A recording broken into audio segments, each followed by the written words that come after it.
Halo teman-teman mahasiswa, Assalamualaikum warahmatullahi wabarakatuh.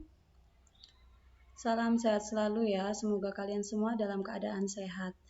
Jadi tetap semangat, ini adalah kali pertama kita bertemu di mata kuliah Matematika Dasar. Dimanapun kalian berada, saya harap kalian bisa tetap mengikuti pembelajaran daring ini dengan baik. Jadi untuk Matematika Dasar ini dengan beban SKS 3 SKS dan dosen pengampu untuk mata kuliah ini adalah saya dan Bu Lutfa. Nah, karena tak kenal maka tak sayang, kita kenalan dulu ya. Jadi, saya kenalkan diri dulu. Nama saya adalah Nur Silvia Rahmi. Saya alamat saat ini tinggal di Sidoarjo. Kalau asalnya dari Gresik, 4 November 1991 kelahirannya. Dan pekerjaan saat ini adalah sebagai dosen UB jurusan Statistika mulai dari tahun 2019. Artinya saya baru 1 tahun mengajar dan jabatannya adalah sebagai tenaga pengajar. Untuk pengalaman kerja, saya pernah menjadi tenaga ahli di Dinas Koperasi dan UMKM dan juga di PT Iconesia, yaitu lembaga riset nasional. Kemudian saya pernah menjadi koordinator surveyor di Badan Koordinasi dan Penanaman Modal Kota Surabaya selama 1 tahun. Kemudian pernah juga menjadi key puncher atau data entry di Kementerian Sosial Republik Indonesia tahun 2013.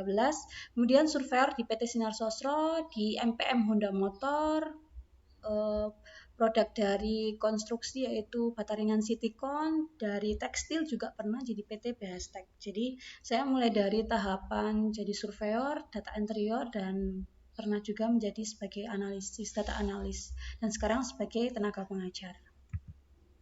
Nah, riwayat mengajar saya adalah sebagai berikut ya untuk semester ganjil dan genap. Bisa kalian baca. Kemudian research interest saya adalah di bidang lingkungan dan kesehatan. Pendidikan saya tempuh mulai dari D3 sampai S2 di ITS, mulai dari tahun 2010 sampai 2018 dengan 1 tahunnya adalah bekerja. Kemudian deskripsi mata kuliah. Untuk mata kuliah Matematika Dasar ini adalah bagaimana menyelesaikan permasalahan limit turunan integral. Jadi ini bisa kalian baca dari pedoman akademik. Ini saya ambil dari pedoman akademik. Kemudian capaian mata kuliahnya adalah dari rancangan pembelajaran semester atau RPS. Nah, ini adalah materi perkuliahan selama 16 minggu.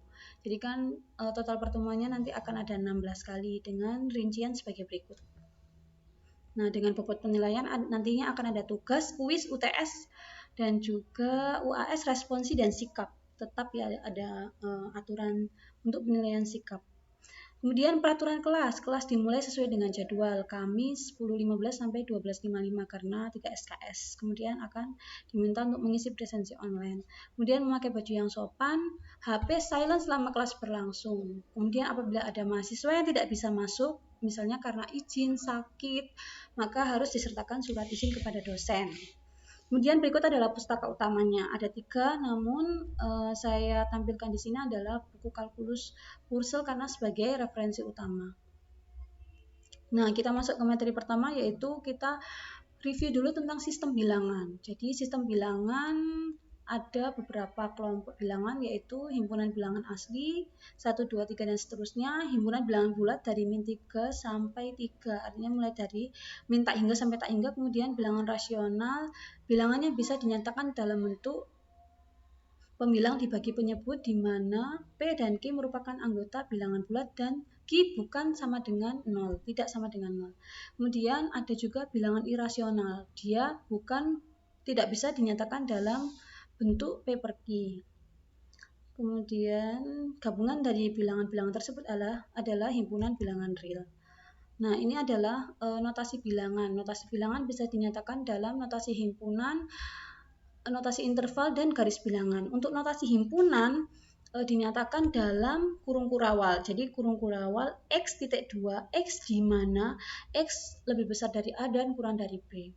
Kemudian notasi intervalnya adalah dengan menggunakan kurung biasa karena dia simbol matematikanya kurang dari, pertidaksamaannya adalah kurang dari. Kalau pertidaksamaannya adalah kurang dari sama dengan menggunakan kurung siku. Gampang ya, ini masih materi SMA. Kemudian misalkan contoh refresh satu contoh ya. Selesaikan pertidaksamaan berikut. 2x plus 6 lebih dari sama dengan min 5 dan kurang dari 4. Nah, maka kita buat agar X-nya itu tinggal X. Jadi kita buat bagaimana caranya 2x plus 6 menjadi x ya.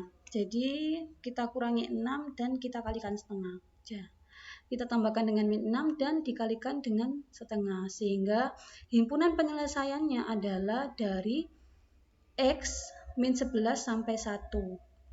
Dinyatakan dalam garis bilangan ini min 5,5, tandanya adalah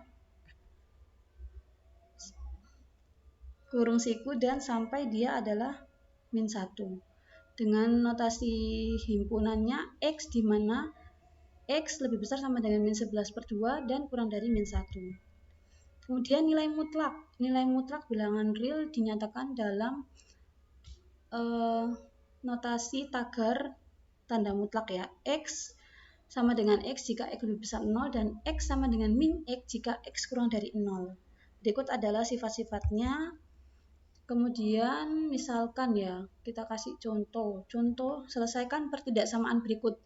Harga mutlak 3x min 5 lebih besar sama dengan 1. Nah, kalau dari kasus ini, karena harga mutlak lebih besar sama dengan 1, dia mengikuti rule yang kedua. Artinya penyelesaiannya nanti akan ada 2, yaitu x kurang dari sama dengan min a atau x lebih besar sama dengan min a. Jadi 3x min 5 kurang dari sama dengan min 1 atau 3x min 5 lebih besar sama dengan 1. Nah, berikut penyelesaiannya. Sehingga 3x min 5 kurang dari sama dengan 1 atau 3x min 5 lebih besar sama dengan 1. 3x kita kurangkan dengan 5. Jadi 3x kurang dari sama dengan 4, x kurang dari sama dengan 4/3. Dengan cara yang sama, maka kita dapatkan himpunan penyelesaiannya, yaitu union ya. Jadi himpunan solusinya adalah union 2 interval. Jadi mulai dari min tak hingga sampai 4/3 gabungan 2 sampai tak hingga dengan garis bilangan sebagai berikut.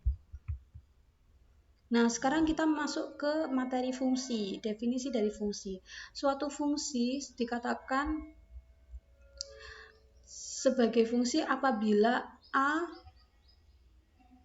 tepat apabila x dalam,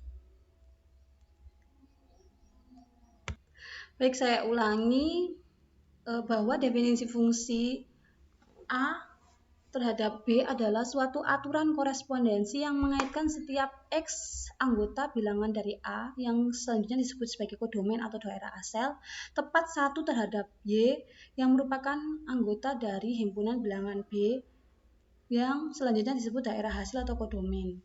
Jadi kalau berdasarkan gambar, ilustrasi gambar ini, maka X1 tepat dipetakan terhadap Y1, X2 terhadap Y2, dan seterusnya, maka dia dikatakan sebagai fungsi. Kemudian, himpunan semua anggota kodomain atau daerah hasil yang memiliki padanan di domain disebut sebagai ring atau daerah hasil. Jadi, A adalah kodomain, DA adalah domain dan B adalah kodomain, dan yang memiliki padanan disebut sebagai ring atau hasil. Notasinya Y sama dengan Fx. Nah, misalkan kita ilustrasikan ya. Ilustrasi pertama, maka dia bisa dikatakan sebagai fungsi karena setiap X dari domain A tepat dipetakan terhadap kodomain. Kemudian yang kedua, dia bukan merupakan fungsi karena X3 dari himpunan bilangan A ternyata dipetakan 2 kali ya. Kemudian yang ketiga juga bukan merupakan fungsi karena ada anggota dari himpunan bilangan A yang tidak dipetakan. Jadi X1 tidak dipetakan. Kemudian yang keempat ini juga merupakan fungsi. Jadi kita tuliskan, kita ulangi lagi, ini adalah fungsi, bukan fungsi, dan yang keempat adalah fungsi. Nah, contoh dari fungsi, misalkan saya punya fx sama dengan x pangkat 3 min 4, maka dapatkan nilai dari f2, fa, dan fa plus h. Nah, hasilnya adalah f2 ada 2 pangkat 3 min 4 adalah 4. Kemudian kalau fa, maka kita ganti x-nya dengan a pangkat 3 min 4. Sedangkan A plus H, FA plus H, maka kita ganti X dengan A plus H, sehingga hasilnya adalah A plus H pangkat 3 min 4. Sehingga A pangkat 3 plus 3A kuadrat H plus 3AH kuadrat plus H pangkat 3 min 4. Untuk yang soal kedua, jika saya punya fungsi X kuadrat min 2X, berapa nilai dari F4, F4 plus H, F4 plus H min 4, kemudian F4 plus H min 4 per H. Kita selesaikan satu persatu dulu. Yang pertama F4, sehingga X-nya tinggal diganti dengan angka 4. F4, 4 kuadrat min 2 kali 4. Hasilnya adalah 16 min 8. 8 ya. Kemudian yang B, F4 plus H. 4 plus H kuadrat min 2 kali 4 plus H. Hasilnya adalah 4 kuadrat 16. Ini saya pakai kursor. 16 plus 8H plus H kuadrat min 8 min 2H. Maka hasil akhirnya adalah 16 min 8, 8. Kemudian 8H min 2H adalah 6H plus H kuadrat. Ini hasil akhirnya. Kemudian yang C tinggal dikurangi 4 ya. Fungsi dari 4 plus H min F4. Jadi kita punya hasil dari F4 plus H. Fungsi F4 plus H adalah 8 plus 6H plus H kuadrat dikurangi dengan F4. Fungsi 4. 8. Berarti 8 plus 6H plus H kuadrat min 8. Hasilnya adalah 8 min 8, 0. Sehingga sisanya adalah 6H plus H kuadrat. Yang terakhir, jika saya harus menyelesaikan fungsi dari 4 plus H min 4 per H, maka kita punya kan F4 plus H min F4 adalah 6H plus H kuadrat dibagi dengan H. Kita keluarkan H-nya sehingga H dikalikan 6 plus H. Kita coret H-nya sehingga sisanya adalah 6 plus H.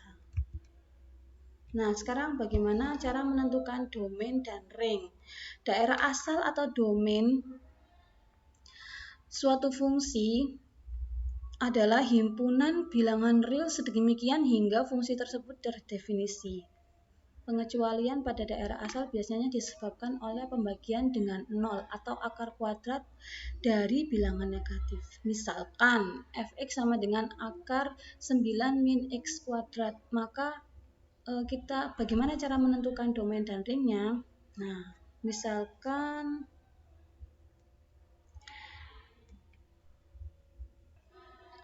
baik, jadi 9 akar dari 9 min x kuadrat itu karena mengandung akar, maka akan didefinisikan menjadi 9 min x kuadrat lebih besar sama dengan 0. Karena akar tidak boleh negatif ya. Nanti kalau akarnya negatif adalah bilangan imajiner. Jadi 9 min x kuadrat lebih besar sama dengan 0. X yang memenuhi adalah harga mutlak X kurang dari sama dengan 3. Kalau misalkan 4, apakah bisa 9 min 4 kuadrat sehingga hasilnya adalah minus ya. Jadi yang bisa memenuhi X hanyalah kurang dari sama dengan 3. Misalkan kita masukkan nilai 2, 9 min 4 masih 5, masih tidak masalah.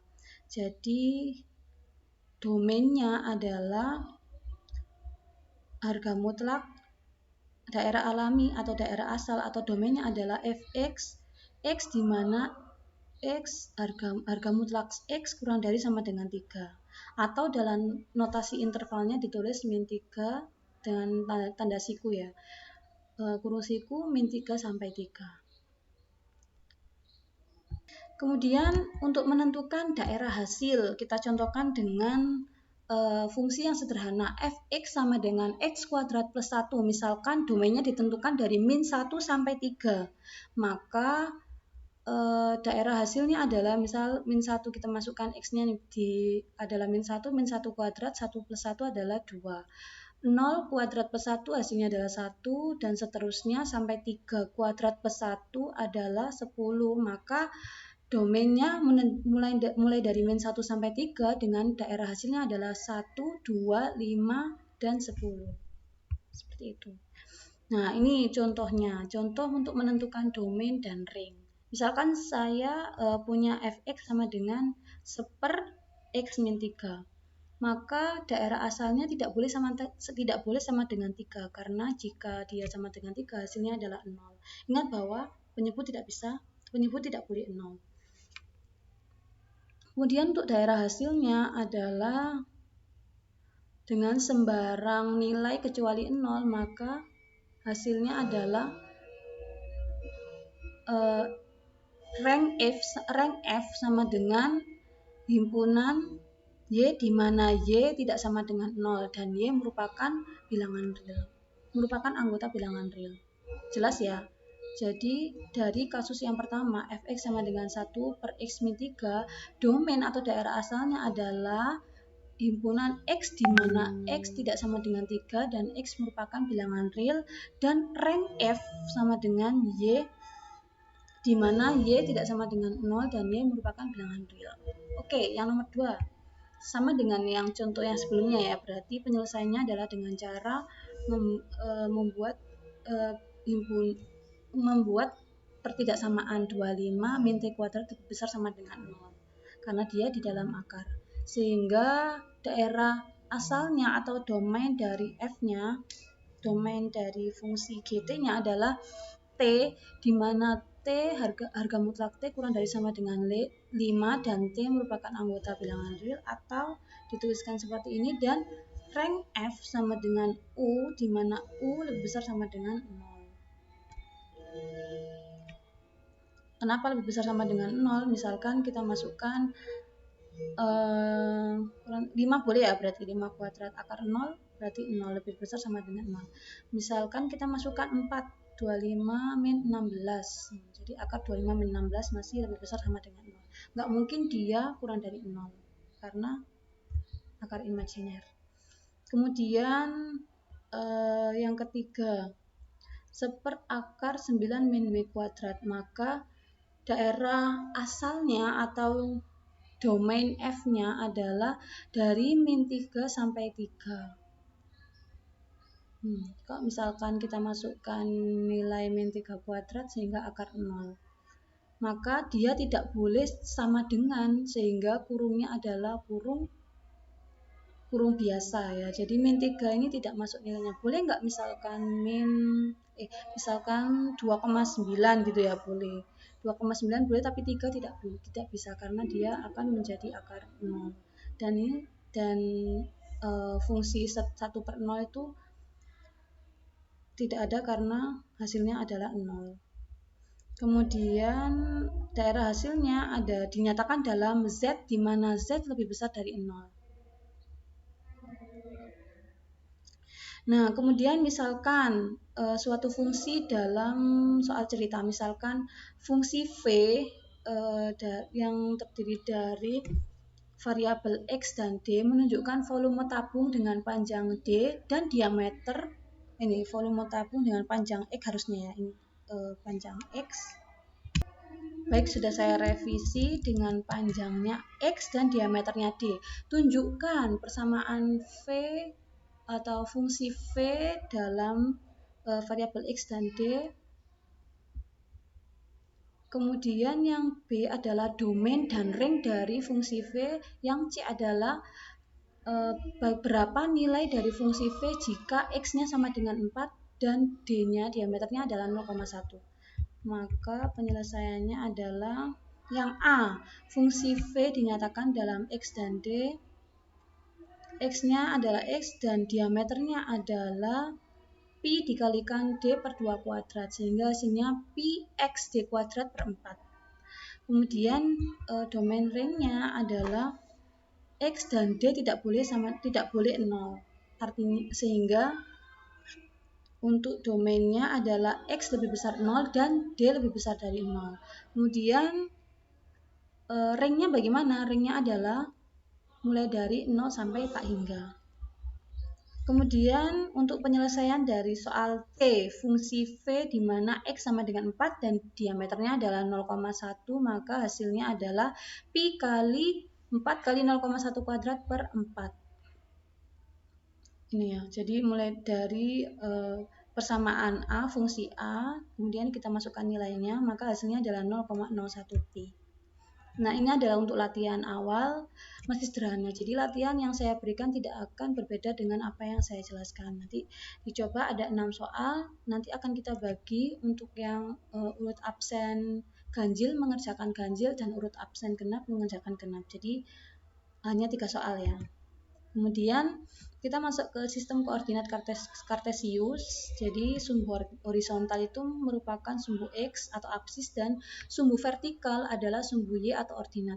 Setiap titik pada bidang kartesius berkorespondensi dengan satu buah bilangan atau dinyatakan dalam A, B. Nah, apa hubungannya dengan koordinat kartesius tadi? Maka kita akan belajar bagaimana menggambar grafik fungsi. Grafik fungsi merupakan himpunan pemetaan dari sejumlah titik pada koordinat kartesius. Yang langkah-langkahnya adalah yang pertama cari koordinat titik yang memenuhi persamaan dari suatu fungsi. Yang kedua tandai titik-titik itu pada bidang kartesius, kemudian hubungkan dengan sebuah kurva yang mulus. Jadi misalkan saya ilustrasikan, jika saya mempunyai fungsi Y sama dengan X kuadrat min 3, maka misalkan himpunan penyelesaiannya kita misalkan domainnya adalah dari min 3 sampai 3, maka hasilnya adalah kita masukkan min 3 kuadrat 9, min 3 sama dengan 6. Begitu seterusnya sampai kita dapatkan semua hasil dari domain yang sudah kita tetapkan. Jadi kita punya domain X dan kodomain Y.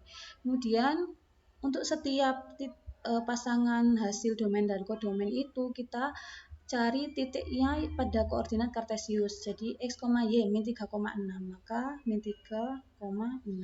Begitu seterusnya sampai pada yang himpunan penyelesaian terakhir 3,6. 3,6. Kemudian langkah ketiga setelah kita membuat tanda titik-titik pada bidang kartesius, yang ketiga adalah menghubungkan titik-titik itu dengan sebuah garis. Jadi garisnya adalah seperti ini. Nah, misalkan menggambar fungsi untuk X kuadrat min 2. Jadi misal titiknya kita misalkan min 2. Min 2 kuadrat 4 min 2. Berarti min 2, min 2. Oh, 4 min 2, 2 min 2, 2. Titiknya di sini. Min 2, 2. Begitu seterusnya sampai kita bisa menggambar kurva seperti ini.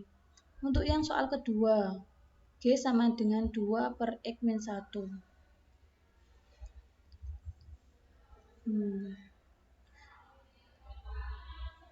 Sebenarnya ini saya sudah buat Excel-nya. Sebentar. Mungkin untuk perhitungannya nanti bisa saya tampilkan di Excel yang sudah saya buat. Nanti saya insertkan di PPT ini.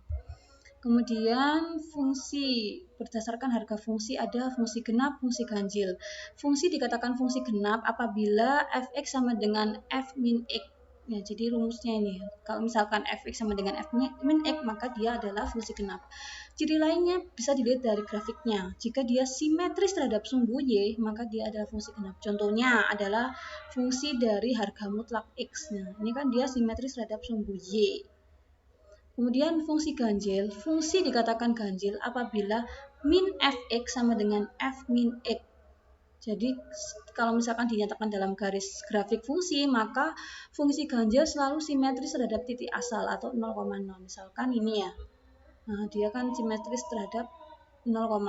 Begitupun dengan ini, simetris terhadap 0,0. Contoh, periksalah apakah fx sama dengan x pangkat 3 plus 3x per X pangkat 4 min 3x kuadrat plus 4. Jadi untuk cara ngeceknya bagaimana? Cara ngeceknya adalah di dalam suatu fungsi ini dimasukkan nilai x-nya adalah min x. Jadi nanti min x pangkat 3 plus 3 kali min x per min x pangkat 4 min 3 kali min x kuadrat plus 4. Ternyata hasilnya adalah min x pangkat 3 plus 3x dan x pangkat 4 min 3x kuadrat plus 4 sama dengan ini ya, sama dengan min fx. Jadi dikarenakan f min x sama dengan min fx, maka fungsi tersebut merupakan fungsi ganjil. Gampang ya. Nah, latihan kedua adalah kalian juga ngecek apakah fungsi yang saya berikan ini apakah fungsi ganjil atau genap. Jadi seperti biasa untuk yang nomor ganjil silakan dikerjakan untuk absensi ganjil dan nomor genap untuk urutan absen genap. Nah, ada jenis-jenis fungsi. Fungsi elementer, nah ini bisa dipelajari sendiri. Fungsi aljabar itu berarti operasinya masih sederhana, plus minus akar x pangkat. Kemudian fungsi transenden meliputi fungsi logaritma, trigonometri. Kemudian fungsi polinomial itu dia fungsi yang memiliki bentuk a0 x pangkat n sampai an min 1x ditambah dengan an. Jadi dia punya derajat polinomial. Nah, kalau fungsi berdasarkan letak variabel ada fungsi implisit dan eksplisit. Kalau berdasarkan periodik ada fungsi khusus.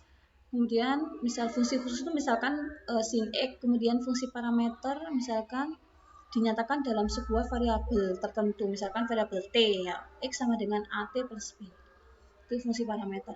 Kemudian ada fungsi nilai mutlak seperti tadi ya, x jika x lebih besar 0 dan min x jika x kurang dari 0. Nah, ada fungsi bilangan bulat terbesar. Nah, untuk fungsi ini ada floor dan cell. Floor itu kurung sikunya ada di bawah, cell itu ada di atas. Floor itu floor lantai dan cell itu atap ya. Jadi kalau ada fungsi bilangan khusus dengan simbol seperti ini, maka dia meliputi floor dan cell. Bilangan bulat terbesar yang lebih kecil atau sama dengan x. Misalkan fx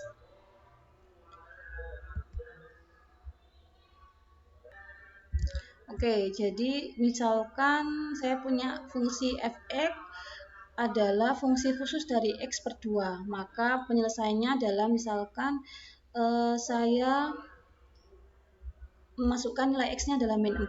Min 4 per 2, maka hasilnya adalah min 2. Karena dia sudah bulat, maka hasilnya adalah minus 2. Kalau misalkan saya masukkan min 3,5, min 3,5 per 2 adalah min 1,75.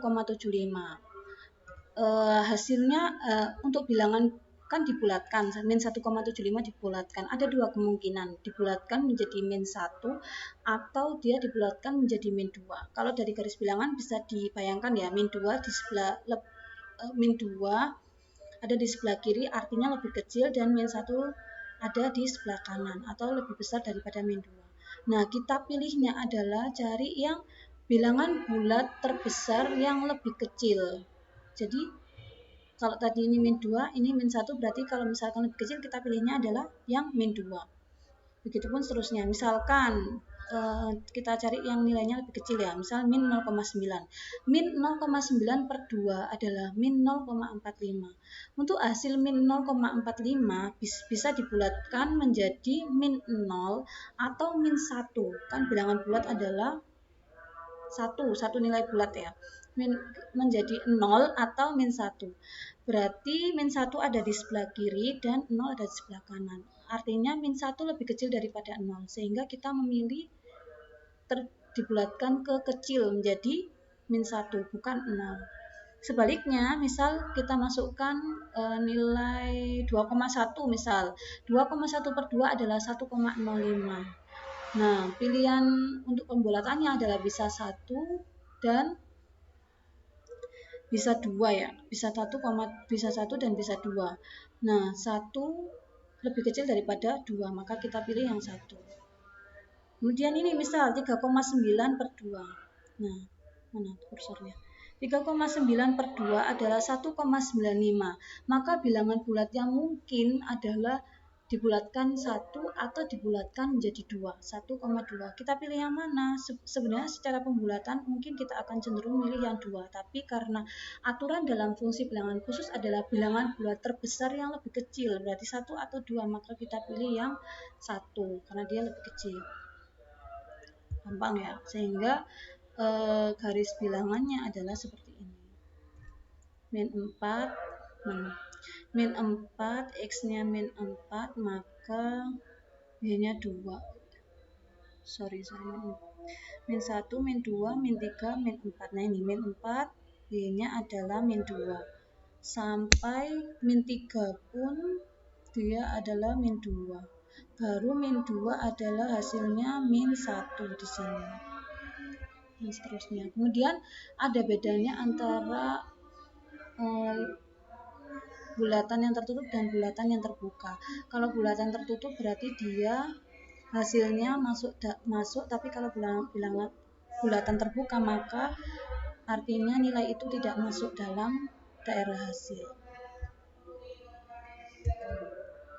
Nah, latihan ketiga ada 2 soal A dan B. A untuk yang presensi genap dan B untuk presensi ganjil. Saya kira sekian. Jika ada yang perlu didiskusikan bisa diskusi melalui WA atau Google Classroom. Terima kasih. Wassalamualaikum warahmatullahi wabarakatuh.